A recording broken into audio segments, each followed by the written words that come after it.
Put your hands together, y'all. Barry D, Tommy T. We gonna have a good time tonight. Let's go, let's go. It's O.M.I.S. Sweats. All right here. O.M.I.S Sweats, Barry D and Tommy T. And this is our program brought to you by the BLEAV Network. We're doing NCAA March Madness Sweet 16. We're gonna do some Bookie Beatdown bets for Friday, March 24th. 4 fantastic games. All right, Tommy T, let's start it out here. Let's go. Ooh, this is good. San Diego State, Alabama. Alabama's favored by 7.5. Where's this game at? Kentucky. So it's basically a home game for Alabama. Wait a minute, right? Is it Rupp Arena? It's Louisville, Kentucky. It's got to be. Oh, yeah. No, it's a KFC Yum Center. Yeah, it's the one in Louisville. Okay, so it's not. Yeah, it's not. You know why it says Yum KFC Yum? You know why it says KFC Yum Center? No. Because Yum Food Products owns KFC. Oh, I didn't know that. I never even. They own a lot of food. Yeah, there's a brand called Yum Foods, and they own KFC and all these like 10 different unbelievable big brands. That's why they had to throw that Yum in there. But that's basically a home game for Alabama. I know everybody's just going to say right off the bat, you know, Alabama, but maybe O.M.I.S Sweats got a little different angle here. I mean, you know, the surfer dudes from San Diego State, they can play defense. So I don't know. San Diego State, this team does not play like the region that they're from. There's nothing easy going. There's nothing SoCal easy going about this team. That guy Dutcher, the coach is Dutcher. I don't know if his name is Brian Dutcher or whatever his name is. His father coached up in Minnesota forever. But this guy Dutcher, he's like the coaches. He's like Mick Cronin at UCLA. He's like Tom Izzo, Michigan State, and he's like that Barnes at Tennessee. It's all defense. All defense. This team will beat you up defensively. Again, they're not a good scoring team, but Alabama's not going to have an easy time with this team. Well, that's what I mean. Like, is this game the game where Alabama feels some pressure? You know, Sweet 16, and they don't shoot as well. I mean, let's face it. Look what they played. They played Furman, and then what's this other team they played? The college. What's that one they played? What's the name of that team? Charleston. They played Charleston, right? And so far in the tournament, they played nobody because they deserve it because they're #1 seed. Yeah, and they're the overall #1 seed, correct? Correct. Yes. Right. But now, you know, this isn't an easy task. I'm sorry, San Diego State played Furman and Charleston. Alabama played Maryland, and then they played Texas A&M CC. What's that? What's Texas A&M CC? Corpus Christi. Oh, that's it. Yeah. Yeah. All right. Listen, so that's an agriculture school. When you got 5 names, names in your school name, you're not any good. Texas A&M, Corpus Christi. I mean, come on. Yeah, you know, that's like IUPUI. You know, Indiana University, Purdue University of Indiana. Like that's a school. IUPUI. Yeah. Come on. How good are you going to be? You got five names. So you know they blew out Corpus Christi. They blew out Maryland. But is this the time? You know, and that they're going to run into this buzzsaw of the San Diego State defense. I'm not saying that San Diego State can beat them. I'm saying can they cover? They're getting 7. I'll tell you right now. Listen, if they get past San Diego State, which shouldn't be hard for them, the next game, they get the winner of Princeton Creighton. They're going to crush that. They're in the Final Four. I think Alabama's already in the Final Four. No one's going to beat them in that region. The #2 seed's gone. No, you're right. I mean, so what do you do though here? Do you take Arizona was the #2 seed in that region. Alabama's they got a walkover. They're gonna struggle. They'll struggle a little bit with San Diego State. San Diego State's tough. I don't know how tough they are offensively.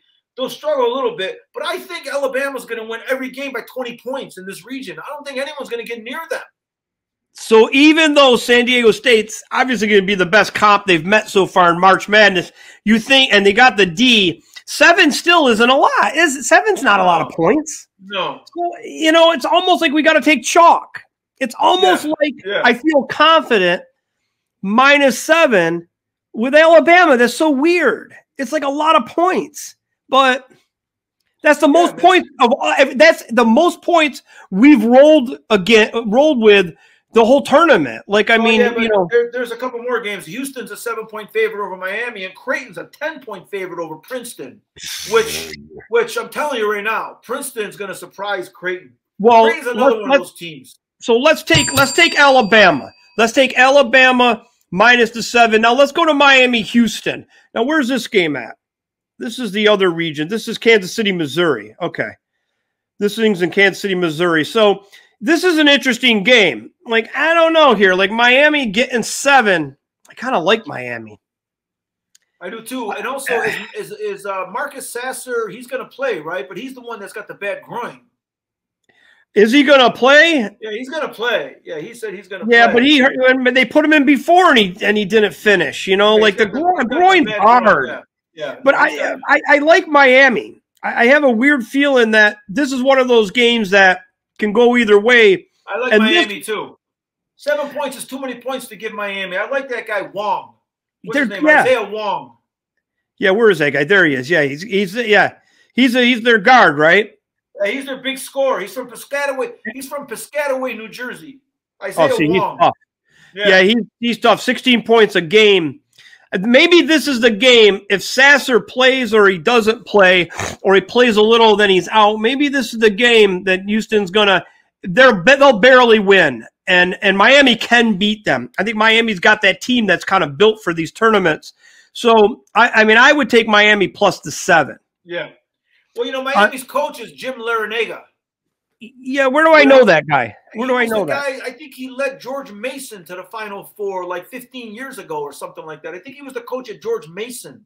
Remember when George Mason made the Final Four? Yeah. Their best player had to go to the NFL because he was too big for the basketball. Yeah. So then he went from there to Miami? Or did he go somewhere in between? He might have gone somewhere in between. But Jim Larinaga, he's a good coach. He looks like Boeheim's brother. Really? Yeah, he looks just like Boeheim. He's ancient. Like you know. Okay, so all right, so we're gonna take Miami plus the 7. We're gonna take that one. Now this game. Listen, if you Google Larinaga, yeah, you're gonna think he's Boeheim's younger brother. Like he looks just like him. Yeah, he coached at George Mason for 15 years, and then in 2011 he went to Miami. He's been in Miami for 12 years now. Like he's a good coach. Yeah, because they've been good. They've been good. The last decade, they've been really good. They put together some really good teams. Yeah, no, this guy's a good coach. He coached at Davidson in the early 70s. As assistant, he coached at American International, Virginia's, and he was a Virginia assistant in the late 70s, early 80s when they had Ralph Sampson. Holy, when they had Ralph Sampson, he was the assistant then. I like that. That's even more to like them. Yeah, yeah. You know, and Houston, I still have a grudge against Houston anyway. Even though I picked Houston in our pool, in our BLEAV Network pool, I still have bad feelings about Houston because I took them. I took them back in. And what was it? What year was that I took them? 80? That was 1983.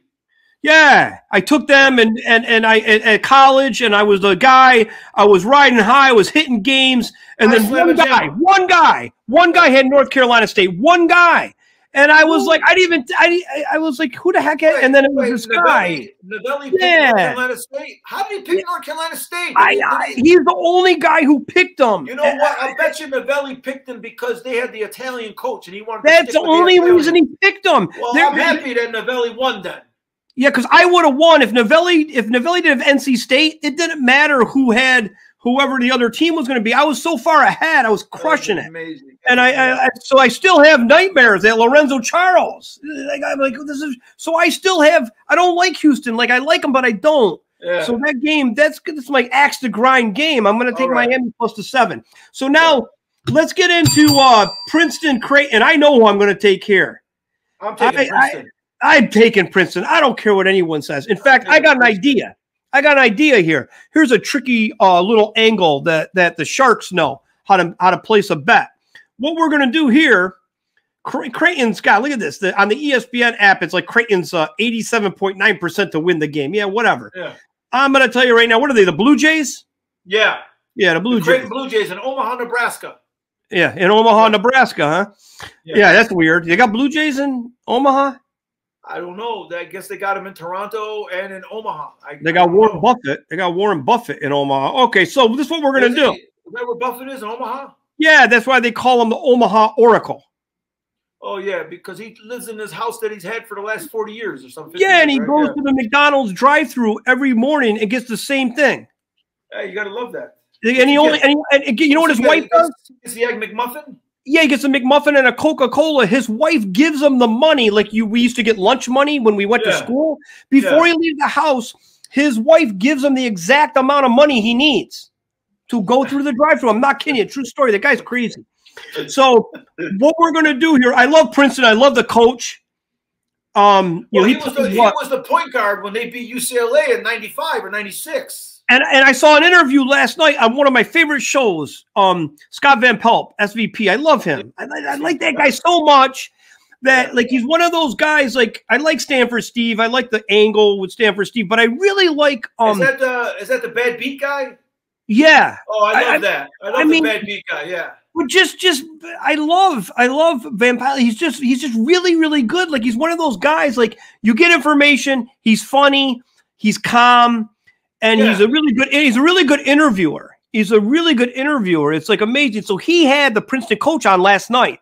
Yeah. And the Princeton coach was really nice guy, very thankful. He said, I don't want my picture up anymore, that famous picture of me when we beat UCLA. He goes, we need to put a new picture up of this team. We got to find that picture, that iconic picture, and we need to put it up now. He said, it's my team. This is these guys. It's these guys. We need these guys. So he just seems like a nice guy, down to earth guy. Yeah. And this is a great Cinderella story. So what we're going to do, what I would like to do, T, is I would take plus 9.5. Do you have 10 or 9.5? 10? I got 10. All right, plus 10. And then guess what you do? You sprinkle a little extra money on the money line. I went down to 9.5. Oh, okay. So plus 9.5. Yeah. Then you sprinkle some extra money on the money line, which is plus 360. So you take Princeton, right, plus the 9.5, and then you take the upset. But you put more money on the plus 9.5 than the Princeton money line. But you take it because you could win both bets. This is a shark move when you're looking at a team that's got a heavy line dog and you think they could win the game. This could be that game that you could make like a double whammy here. Funny that you talked about the Princeton coach, right? You know, what is his name? What's the Princeton coach's name? I don't even know. He was number 24, wasn't he? Or 20? But so Mitch Henderson. Mitch Henderson. That's his name? No, wait a minute. Wait, that's not him. That doesn't sound like his name. No, that's not his name. That's not him. Here he is. What the heck's his name? You sure it's not Mitch Henderson? It is Mitch Henderson. Okay. I never read that. Mitch Henderson. Okay. And he was number 24, right? All right. Well, because the reason I bring it up is that the Creighton coach is Greg McDermott, right? Greg McDermott's son is Doug McDermott, who plays in the NBA. He was a great college player for Creighton. He's been in the NBA for many, many years. He's a good shooter, right? Great shooter, yeah. But Greg McDermott got in trouble a couple of years ago because the team was struggling. And he told the players, let's all stay on the plantation. Let's not leave the plantation. Oh, and he got killed. Like, he almost lost his job. You know, I mean, like, what a stupid thing to say to a bunch of college basketball players. You know, trying to emphasize, like, listen, he was trying to emphasize, like, stay home. Everybody stay in the team. He talked about stay on the plantation. And then, of course, it got out immediately.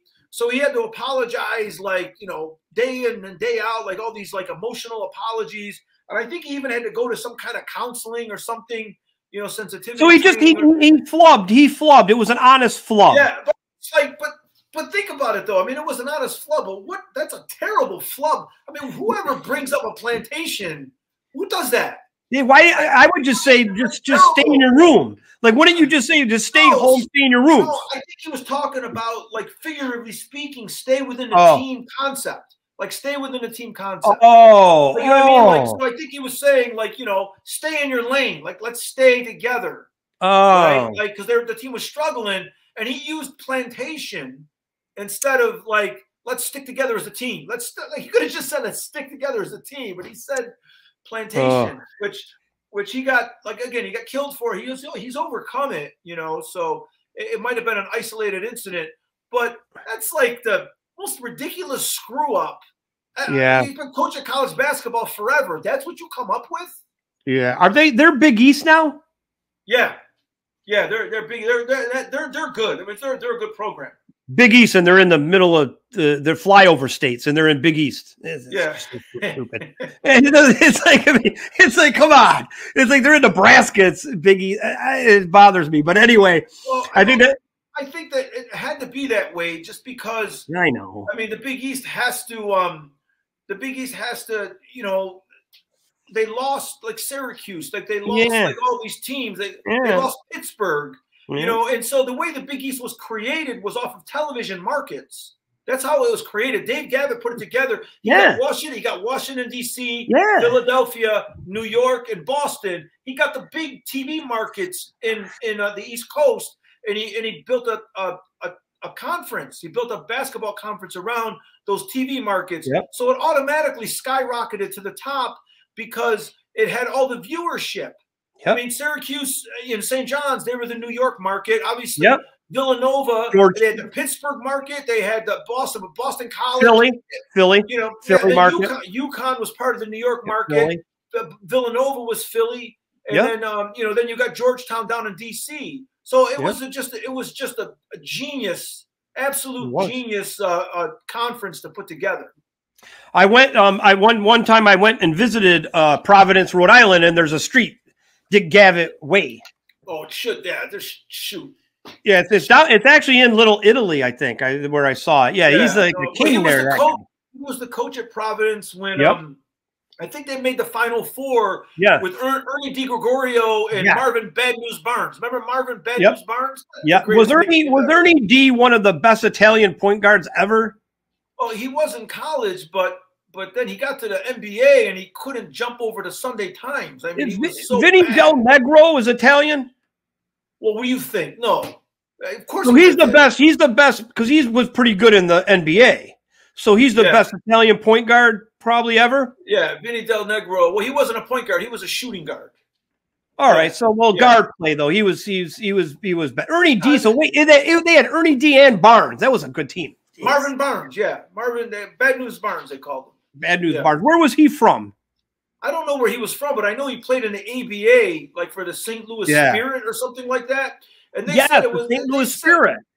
They said it was always a 50-50 that he made it to the game. Like, you know, the St. Louis Spirit was in that deal, right, when they merged. Well, the brothers. The two brothers. The ABA, well, no, when the ABA and NBA, wasn't St. Louis Spirit part of that merger, or they got kicked out? They didn't make it, right? So they made some TV deal with the NBA that lasted for 50 years or something, or 40 years. The NBA finally paid him out and got him out of it. But they were smart, right? They were the one that didn't make the league, but then they got paid. They made more than the teams that made the league. They were smart. Brilliant. Yeah, it was great. They were really smart. Okay, so wait a minute. So we're going to take Princeton, Creighton game. We're going to take Princeton, the Tigers, the smart school, over to school from Omaha. And we're going to take the +9.5, and we're going to take the money line and sprinkle the money line of Princeton, which is plus, I think, 360. Now we got to get to the last game on Friday night, 9:45 p.m. CBS, Xavier against Texas. This is a barn burner, this one. Yeah, this is going to be great. This is also in Kansas City, Missouri. This is I mean, I know right off the bat people just are going to say Texas, but Well, I'm pulling for Texas in this one because their coach is Rodney Terry. Now, Rodney Terry took over the team in the middle of the year because their head coach, Chris Beard, who was a great head coach, he took Texas Tech to the final game like a few years ago. He choked his girlfriend. I think he choked her so hard he left his fingerprints on her neck. Yes. Right. And so then he got suspended. And then they eventually fired him. And then the girlfriend came out and said, no, he didn't really choke me. You know, so the charges were dropped. And anyway, Chris Beard, I think he's the new coach at Mississippi, the Ole Miss. He got the head job at Ole Miss. But this guy, Rodney Terry, takes over in the middle of the season. They were already a good team. Like, the Beard can coach. Chris Beard is a great coach, great recruiter. You know, he just made a mistake, like a huge mistake. But so this guy, Terry, takes over. He's a nobody. He's a backup coach. I mean, I don't know. I guess he was named Big 12 Conference Coach of the Year. Yeah. Right? He's an interim coach. So if he can win this game, get them to the Elite Eight, like he's going to probably get the head job. I don't know if he's going to get the head job next year.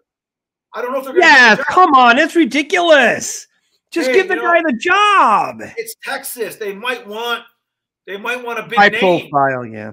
They might want like a high profile guy. Yeah. You know, I don't know. But I mean, like Rick Pitino, like Rick Pitino's, but he's gone. Pitino would have been perfect for this job. Yeah, well, too bad.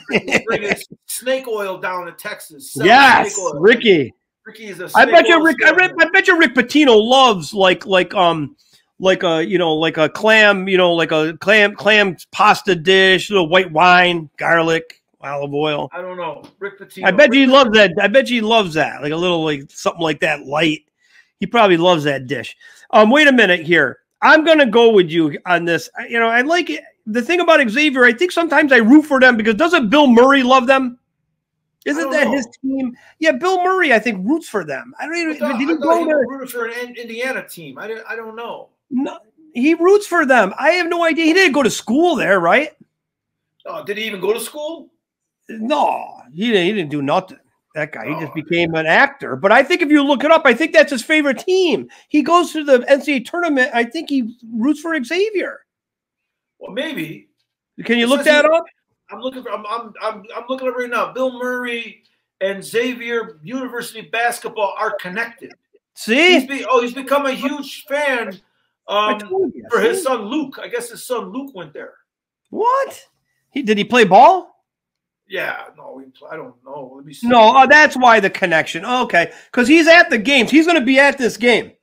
I guarantee he'll be at the game in the stands watching this game. So his son's an assistant coach. There you go. He's on Chris Mack's staff. All righty. Okay. All right. Yeah. So that's why. Well, that's good. So you think the coach would throw a little zinger here, like the Xavier coach? Like, how about this? Instead of having an inspirational figure come in the locker room to give a speech, you let Bill Murray come in and give a speech, like in reverse, like maybe a funny speech, and then the funny speech calms the guys down, and they go out and win because they're relaxed. Yeah, he should do the stripe speech. Yeah, remember the stripe speech when I remember he got those guys to practice the drill for the for the yeah. I mean the one where he went where they did the guns, they were flipping them around and all that. How did he? I forget how he got to them. He said something about we're the weapon. I forget what he used in that speech. But it was a good speech. But I would actually try to do that. If you got to the Final Four, I would have him do that because I think sometimes you got to take down the tension and the pressure. And he would be perfect. He would be perfect at that. Okay, so this last game, the last game of the night, Xavier, Texas. Texas is -4, over under 149. Could this be an over game? Could we take that instead? Yes, yes. Although Texas is a good defensive team too. No, but Bill Murray's speech in stripes was that we're mutants. He said there's something wrong with us. There's something very, very wrong with us. That would be a great speech. Manny T used to call people that all the time. All the time. Yeah. All the time. That guy. Whatever happened to that Portuguese nut? Crazy nut. Yeah, Manny T's crazy, right? Yeah, he is crazy, the Portuguese guy. He's crazy. Remember that time we were playing volleyball at the beach and we were playing against these girls. We just met them. And I was picking up that one girl, and Manny got mad at me, and he kicked sand at me. Then he got mad. You're in. I mean, we just met the girls. We all played volleyball. Because he thought he had a connection with her. Yeah, and it wasn't like the movie scene from Top Gun where those guys with the shirts off and they're playing that great volleyball match. Remember Tom Cruise, Val Kilmer, and all those guys. This was like a bunch of has-beens. We were out there trying to get the ball over the net, and I just was like, just going to talk to the girl. And he got all mad because he thought Manny would always do that. Remember, the girl was his. If that's the way it is, this girl's mine. And he got mad at me. Remember, he kicked sand at me or something. Kicked sand on you, yeah. And then I did a reverse sweep. And I knocked him down. Remember, I did a karate sweep. I remember that. I karate swept him right in front of everybody. Yeah, I karate swept him, and he went down, and he got really embarrassed. It was like one of those stupid things, and I think I got the girl. Oh my God! But Manny was so funny like that. But anyway, and Manny could never play hoop. He was a terrible athlete, I think. At the end of he was a terrible athlete. Come on, I mean, Frank Domenico and the Domenicos could box, right? And Malachi and those guys played football. They could play other sports. Me and you could play a lot of different sports. But Manny, I don't remember Manny could ever play anything. No, he was. No, really, you know that's true. He never played nothing. The guy, like, what did he do? It's like he never, like every guy had his thing, right? And some had more than one sport. Yeah. I don't remember Manny, he was not an athlete. He couldn't play hoop. He couldn't play anything. He didn't play anything. He didn't play nothing. He didn't even play on the drama team. Yeah. All right, so let's go here. We're gonna take. Would you rather take Texas -4 or the over 149? No, I like Texas -4 in this game. All right, I'm going to go with you on this because I think you feel strongly about this. We're going to bet against Bill Murray and his son, and that they're going to go down, and we're going to take Texas -4. Okay, so let's do a recap. This is Friday, March 24th. Bookie Beatdown bets, Sweet 16, and this is the recap of it. We're going to take Alabama minus the 7.5. We're laying big blind there. We're going to take Miami plus 7. Yep. We're going to take that plus 7. Then we're going to take Princeton plus 9.5. And we're going to take the money line on Princeton. Yep. We're going to sprinkle in some extra to make 100 makes 360. So we're going to. Oh, I like that money line. I mean, come on. It's like crazy. They can win that game. They can win that game. Absolutely. And then we're going to take the Longhorns, hook 'em horns in the burnt orange against Bill Murray and Xavier, and we're going to take Texas -4. So we actually have 1, 2, 3, 4. We have 5 selections. Yep. On Friday, March 24th, the Sweet 16. I mean, I think we're going to be hot. I mean, when we come back next week before the next round, I think there's going to be a lot of people happy with our selections. Yeah. And the only person that won't be happy with us is Seth Greenberg.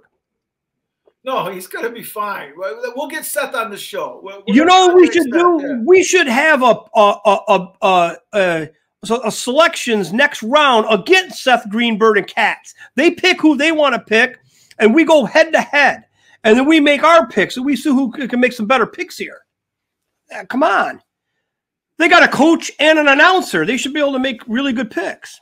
Who's that? Seth and KATZ? Yeah, and they go head to head against us. Let's go. Yeah, well, let's get them on there. Let's go. Do you think we could? Do you think we could? Do you think we could beat them in 2-on-2?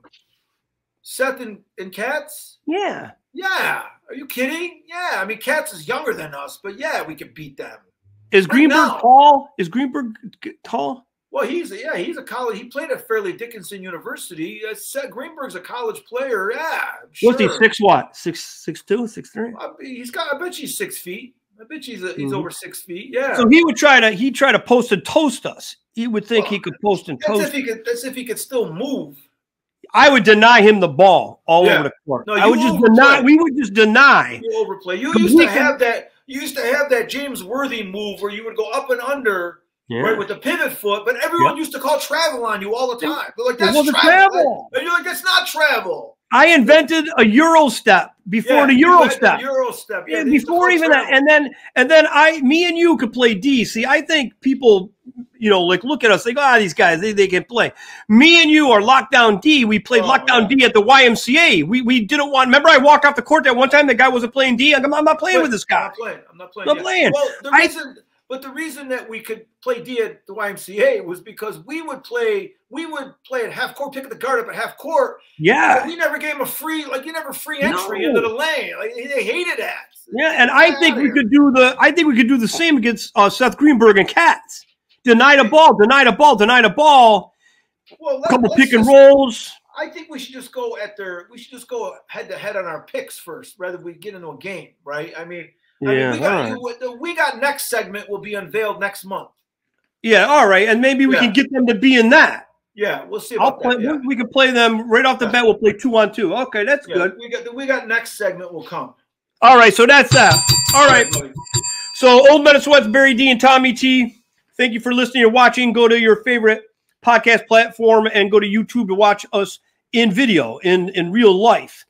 And please have a good time watching Sweet 16. Don't overindulge, but please take our picks, but just don't bet the house on it. But you can bet, because we're hot right now. We're really hot. Remember, everybody out there, we won't try harder next time. So don't even ask us. Yeah, so don't even ask us. We're doing our best, and if that's not good enough, then whatever. And okay, so Tommy, good show, and I'm looking forward to watching these starting tomorrow. I'm like excited. All right, me too, but I can't wait. All right, buddy. All right, adios. I'll see you, buddy. Good job. All right, thank you, Tommy T. All right, man. I'll see you. Good job. Buddy. Later, man. Later. Yeah.